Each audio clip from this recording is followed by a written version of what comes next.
নমস্কার। আজ আমি আমারই স্বরচিত কবিতা পাঠ করছি। এরাই আনবে পরিবর্তন। প্রদীপের শিখা নিজের আলোয় আলোকিত করে চলেছে প্রতিটি মুহূর্ত।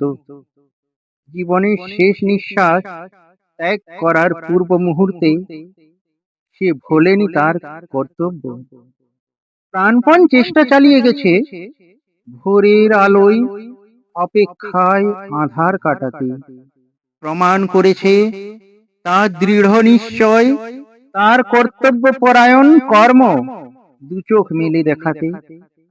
আমাদের জীবনের প্রতিটি মুহূর্ত প্রদীপের শিখার মতোই জ্বলছে আগুনের তাপে। প্রতিটি সৎ মানব নিজে পুড়ে ছারখার হয়ে আলোকিত করে চলেছে প্রতিটি ধাপে। তারা জানে এই কর্মের নেই কোনো পাওনা, শুধুই রয়েছে এক চিৎকার, আর্তনাদ। দিনের পর দিন এভাবেই চলে আসবে, করার কিচ্ছু নেই, রইবে জীবনে বিষাদ।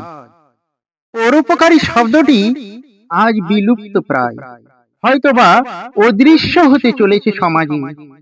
ঘৃণার চোখে দেখা হয় এই পরোপকারী নামক প্রাণীদের এই যুগে সকলের কাছে।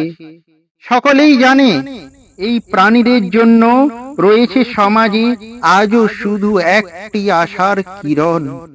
হয়তো এরাই কোনোদিন করতে পারে সমাজে আমাদের হৃদয়ের পরিবর্তন, আমাদের হৃদয়ের পরিবর্তন।